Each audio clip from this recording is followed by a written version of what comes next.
Hello, welcome to our open house live event. Happens every Tuesday and Thursday at 7 p.m. Eastern Standard Time, and we're going to dig into high ticket sales, the strategies, the angles, the psychology of it, and how and what's the quickest way to be able. Let me take that back. Not the quickest way. You do not want to be quick. You want to be efficient, right? Being efficient is the name of the game, right? Um, and before I get into this, let's mention a couple of things. We have a community on school.com. Everybody knows what that is. Go there, Black Label Closers, sign up, right? Get the free course with a ton of value there. And then you want to become more aggressive. We have a $97 course, which is valued at $1,000. But I understand times are tough and we need to be there for each other. So $97, you can learn, get your feet wet and start preparing yourselves for a high ticket opportunity, experience, and career. Also, you can visit our website at www.blacklabel-closers.com. All right. And you can see testimonials there. Get to know me a little bit better. I have a short bio there, and you guys can sign up for the courses. If you want to play the game, get your feet really wet, not just your feet, but your knees, then you can become my partner through the partnership program. What does that mean? That means that when you make a sale, I'm not going to give you 10%. I'm not going to give you 15%. I'm not going to give you 20%. Heck, I'm not going to give you 25 or 30%. I'm going to give you 50% of the profits. So 50% for you, 50% for Black Label Closers. Nobody's going to pay you that anywhere. All right. Not that I'm aware of. Okay, I could be talking out of the side of my mouth. Great, wonderful. So we're going to dive into this, and we are going to talk about what we're going to talk about here. All right. So two important topics when selling high ticket. All right. The first one, we're going to address a very silent but equally important strategy for selling high ticket. Let's address first the people that sell this over the phone.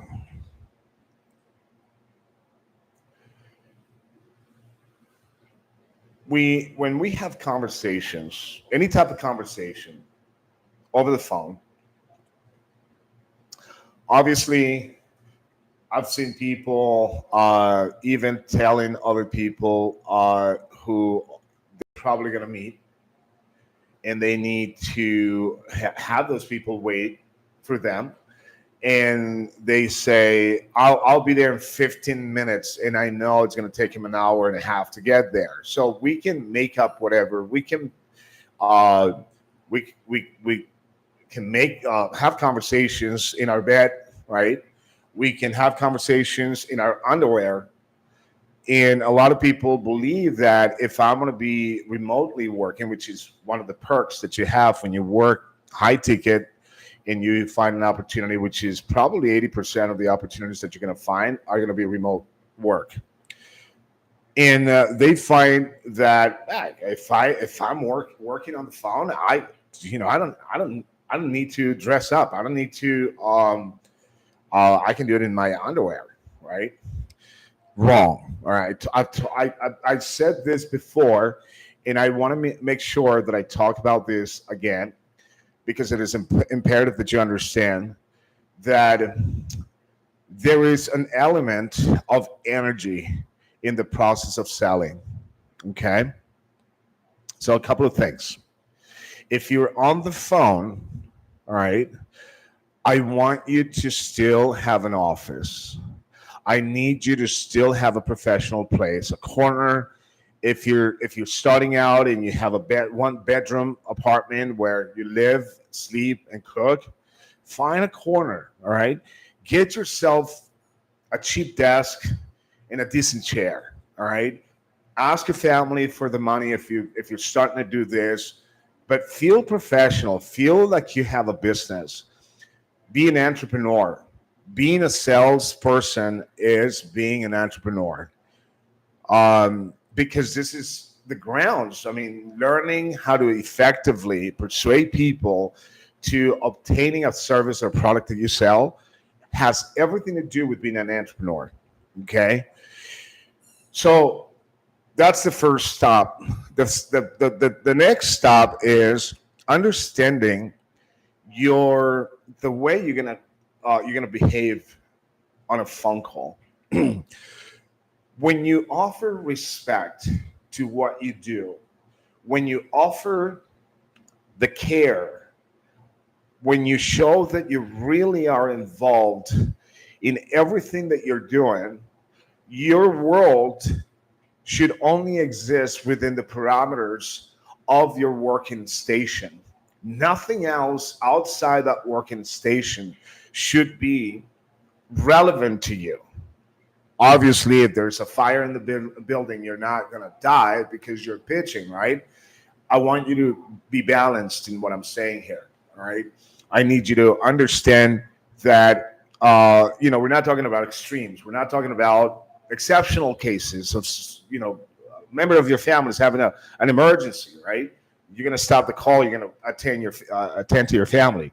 What I'm saying is, your normal day to day should only apply in the time that you're working to that station, and you respect that station, right? You keep it clean. You keep it. I'm sorry. You keep it neat and professional. It is important to give yourself. You're the CEO of that corporation that you have. In my case, it's right here. I'm the CEO of this. Even if I didn't have a company, if I'm working for somebody, I'm going to respect not just myself, the station I'm working at, but the prospect. I'm going to respect my boss. I'm going to respect the company I represent. When you have all those elements with you, then you take subsequently care of everything else. How clean you are, how prepared, how physically fit you keep yourself. I always encourage people, eat healthy, rest, right? Resting is important. If you get burned out, right, walk it off. Don't abandon the day's work, but do something so that you can recover yourself. You can recuperate if you're having a burnout situation. The way you express yourself through your mouth with your voice has everything to do with your physiology. How you handle yourself as a professional, it is imperative for you to emanate the energy, the professional energy, to convey the importance of the call. Number one, if you believe that what you're doing is important, then everybody else is going to believe what you're doing is important. If you do not give the importance to what you're doing, um, the importance it deserves, why would other people or should other people believe that you're calling with a very important matter, and why would they give you the time of the day, right? If you're on the phone, um, it is always great, and this is the reason why I love the phone so much, is because it gives you leeway, it gives you flexibility. And one of the things that I love doing when I'm on the phone, um, talking to a prospect, is I love to get up and walk and walk. Sorry, I'm gonna take off my jacket. I want you to realize that when you walk, because all you have is your voice. Correct? Correct? All you have is your voice. In your voice is going to replace the images that you don't have if you have someone on video. All right. Um, Studies have, or people have done studies on this to find out which is the better tool, phones or video, and phone is superior to the video. And many people may ask why. I mean, you have the image, you can share documents.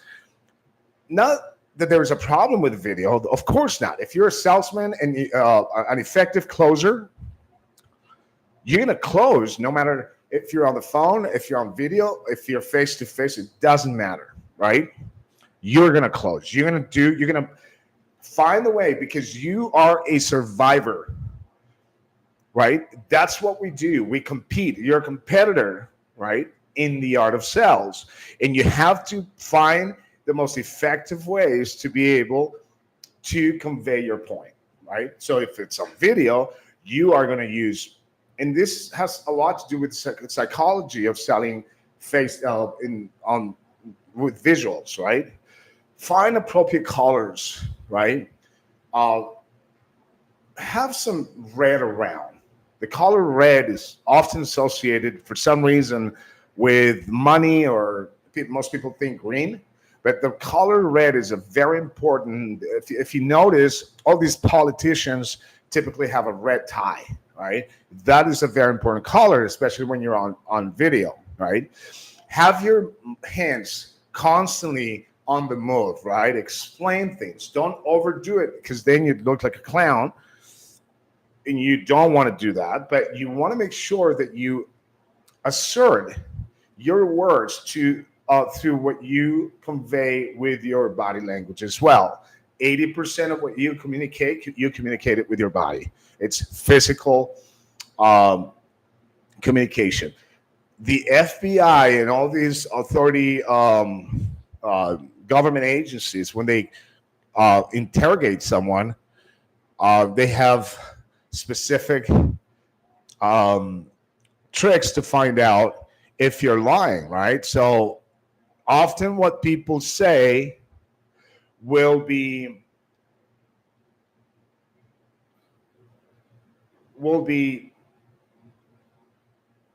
if you're saying something, your body is going to express exactly what you mean.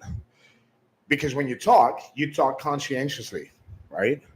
When you speak with your body, it's subliminal, right? I don't know if that's the right precise scientific term, but subliminally, you're going to be talking through your body, right? The way you move your eyes, the way you move your hands, the way you move your head, right? If you're nervous, you can find out when someone's nervous, right? Often people stutter a lot. They don't keep the rhythm. They change statements, and all these things will be a combination for the subconscious of the recipient to make a judgment call if you're being truthful or if you're not. Okay. Now, if you're selling face to face, which is not very often, right? Be careful with your body language. You have to be extremely careful, right? Because if you're a timid person, you're going to show it through your body language, let alone your speech, right? One of the things that when I train bank people that work for the banking business, for the banking industry, I remember asking people, because I was doing a conference, and I asked people to come to the front, to the middle of we had a circle, and come and pitch me on whatever it is that we're selling, right? They were selling credit cards, and they were typically at a supermarket, offering a credit card application, taking advantage of the public there that go to purchase groceries and whatnot. And a lot of the women, especially the women, when they were very timid, they would put their hands like this in front of them.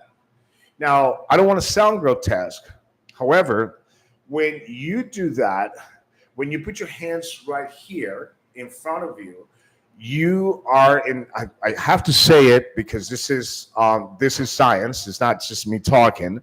When you put your hands right here, subconsciously, you're protecting your genitals. And when you do that, that means that you're not allowing the person in because you're not confident, right? When I acknowledged this and I made the person aware, the woman aware of what she was doing, she immediately took her hands and put them in the back. So now she's protecting the rear. Always your hands, even on video or in person, your hands have to be from the waist up. And you need to be constantly talking and gesticulating as much as you can, right? Because that's going to be a key factor. I'm going to say hi to the people that are here because I cannot ignore the people that come here. Rose is here. Thank you, Rose. I really appreciate it. Yeah, Yo is here. Aldo is here. Thank you, Aldo, for coming. Mars is here. And Paul as well. Usual suspects. Love it. All right. I got my fan base. Cool. Thank you guys for coming. Enjoy. Write things down. And if you have any questions, don't forget you have the open floor there to be able to throw questions around. All right. So extremely important that you guys understand this. When you are in person, let's say that you're selling door to door, right? An alarm system, right? I need you to, in order to close, this is a very practical close. I'm not going to go into a lot of tricks with door to door for now. I'll do it some other time. But just since I'm throwing things in there, you're going to have a form, right? Typically, they still give you a form, or when you take the credit card, even if you're taking it on a pad, right? You're going to ask for their credit card number. And this is what I want you to do. I want you to, if you have a form, a paper form, or if you have a pad and you're writing and you're typing the credit card number down, what I need you to do is you put your hands on your knees, on your legs right here, and you put your head down.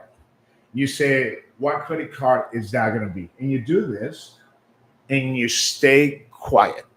You don't say anything. You put pressure, silence. That moment of silence is going to put so much pressure on that prospect that the prospect will have no exit but to give you the credit card number, right? Especially if you feel the sale is going in the right direction.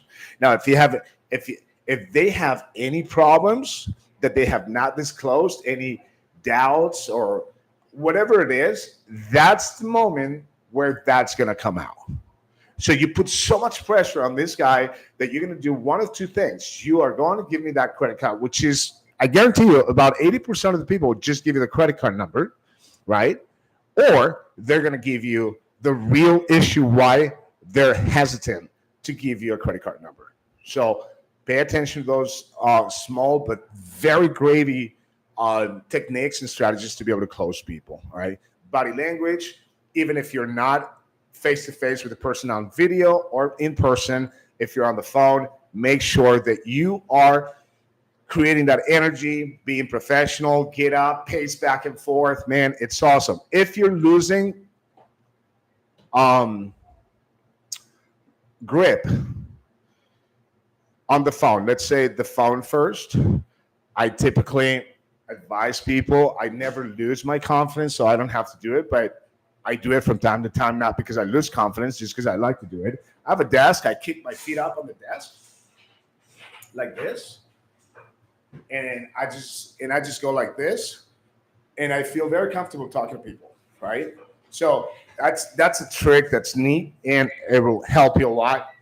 Or get up, because the moment you get up, now you hear the person in your headset. Hopefully you have a headset. Don't do it on a cell phone. Please, guys, don't make these calls on cell phones. If you're doing it, you are allowing other factors on the outside to bother you. Do not pitch when you're driving, guys. Please, guys, do not pitch when you're driving.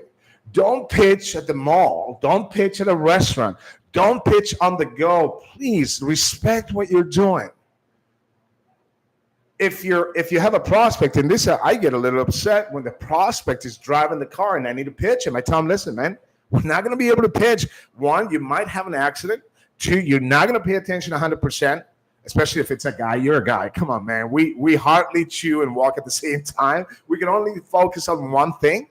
So make sure, please, let's find a quiet place. I'll give you, how long do you need? The 10 minutes or whatever, 5 minutes. Let's wait for you to get to a quiet place. Give me 100% of your respect, just like I'm giving you 100% of my respect. So you cannot do it. You cannot be driving and pitching at the same time, because that doesn't create respect for that person. I don't care how much of an emergency it is. Oh, yeah, but I left the town, boy. I needed to, drive from Utah to Denver, and I had the appointment. So postpone it. Don't disrespect your customer like that, your potential customer, guys. All right. Yeah, you can't be doing anything else but working. All right, you can't do anything else but working. Trust me, guys. An exceptional, massive salesperson, closer. I'd like to call closer or say closer, because I consider myself a closer, not a salesperson.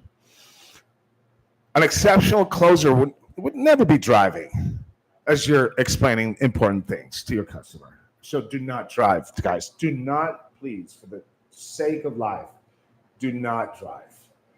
All right, let's move on to the other one. How to have a dominating personality. Okay. Here's the thing, and this is one of the toughest things that you can train someone on. It almost feels that the only people that can be trained in sales are people that have dominating personalities. Because you have to be quick, you have to be on your toes, you have to be creative, you have to be 3 steps ahead of the customer, of the potential customer, the prospect. Oftentimes, and I've been asked this question, and I've talked about this in prior open houses, live open houses that we have. If I'm a top dog, I don't believe top dogs are leaders. I believe top dogs are insecure. I believe top dogs are troublemakers. I believe top dogs are highly competitive, and they have the basics to become top people, or what I call alpha people. See, an alpha person is not toxic. An alpha person is not a troublemaker. An alpha person, it is competitive without having to hurt others. That's why true leaders never leave others behind. If you think of people that are true leaders, and you go and read the biographies of all these tycoons, they are loyal to the people that helped them throughout the way. And I don't care how much of a cynical person, because a lot of these very successful people are cynical, but they're not disloyal. And you cannot hurt people. And that's exactly what toxic top dogs do. Typically, top dogs have addiction problems. They typically have, they're always looking for a way to put people down and stuff like that. So top dogs are loud. So the difference between confidence and arrogance, right? Arrogant people are loud. Alpha people are confident. Top dogs are arrogant. Top dogs are fast. Confident people are paced. Effective. Not argumentative. A top dog will argue with you until you piss them off. They're going to punch you in the face. A confident person does not need to show how strong they are because they know they are. And when you know you're strong, you don't need to show anybody. It shows by itself. So how to have a dominating personality. When you get on a call, you have to have the dominating personality. You have to be the one dominating. You cannot dominate a call without you having a big personality. And how do you have that big personality? The confidence, how you talk, how paced you are. Sometimes you're going to speed up for the right reasons. This is the reason why tonality and the rhythm and sequence and punchlines in a speech are so important. This is one of those things that you almost cannot train people on. As much as I want to give it to you and give you that knowledge and help you become confident, it is extremely difficult to get someone who is not in their personality to be strong and dominating, to become strong and dominating, because it's almost a genetic trait. So find some people have it dormant, right? Have that gene dormant in them. If you are one of them and you've been, find out why you're quiet. Maybe you're quiet because of the right reasons. But when it's time to perform, you're gonna take the claws out and you're gonna make sure you dominate every scene, right? Without exposing yourself as a rude or ruthless person, right? That's very important that you guys keep that in mind. Since we have a little bit of time, I thought we were going to have a little bit of time, so I threw a third topic that I didn't put in the bullet points, and that's reflective listening. Do me a favor when you are on the prospect, and this has to do with being an alpha person. See, dominating is not putting people in their place. That could be part of it, but that's not it.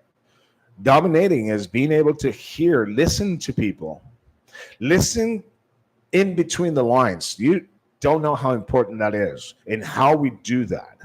So when someone says something, reflect back on what they're saying, because sometimes people say things, sometimes there is something a lot more sinister behind the statement, and you want to clarify.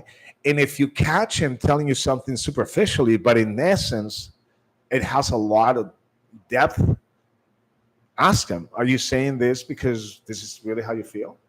And when you say that, people love when you dig a little bit into their feelings. They really do. It's like, wow, first, you're really listening to me. Second, you really understand my feelings. And third, you care because you let me know you're asking me to clarify. It is important that you always give something back when people don't stay quiet. Appreciate the severity of the statement and find the way to write with that statement and get that person involved or get yourself involved. Get yourself involved. If you're super involved in the conversation, this is the reason why I'm asking you to find a professional place in your house, an office, a corner. If you can close it, somehow. I remember I was training this group of guys, and there was this guy who was clearly he was just he was broke, and he was living in a bedroom with his girlfriend. And what he did is he found one of those like Japanese dividers, like the Japanese use those dividers. I don't know if it was wood or what it was, but what he did is he found a 3-panel divider that folded in 3, and he opened it up and he divided himself. He enclosed himself in that corner and made himself exclusive for the calls, the meetings. I mean, I really appreciated him for that. So always give the importance to everything you do that pertains to this. It really pays and it adds up to your paycheck. When you do that, not just the universe is going to reward you, but you're going to find that people are going to be a lot more accepting of respecting you, following your lead, and you're gonna find your alpha personality, the big personality that you need to get involved in a call and be able to dominate with professionalism, understanding, care, and guidance a lot easier than if you try to push this. All right, guys. Let's see. Uh, so again, I want to mention my peeps here. My peeps. Rose is here. Thank you, Rose. Again, 100% here every single live. Yoey is here every single live. Aldemar, I call him Aldo, is here. Love the picture, the picture that he has for his yeah. I got Mars here as well. Thank you. Paul is here, and Mars is here twice. Hi, Aldo. She's calling him Aldo too. Awesome. I like that one. All right, guys. Again, this is Jadon Salazar. I am the founder of Black Label Closers. Please subscribe. Become part of the community. Go to school, skool.com. Become part of the community. Be excited about this. Ask questions. Initiate the conversation. Let's start talking about this. Aldo, right there. Awesome, man. Also, go to www.blacklabel-closers.com. Go to Facebook, blackclosers.com as well. YouTube, you can go there. Instagram, blacklabelclosers.com. We're there as well. Sign up for the free course. Also, if you want to learn more, $97 course. You would pay elsewhere $1,000. Here it's only $97. I put a lot of information there. And if you want to play the game, become my partner through the partnership program, where you and I will split everything down to the middle. I'm not going to pay you 20, 30, 10, or 15, or 30, or 35%. I'm going to pay you 50% for every sale you make. Come talk to me. Let's do this. And I'll see you guys next Tuesday. This was really fun. I loved it. Let's do it again. All right, guys? Take care. See you next Tuesday.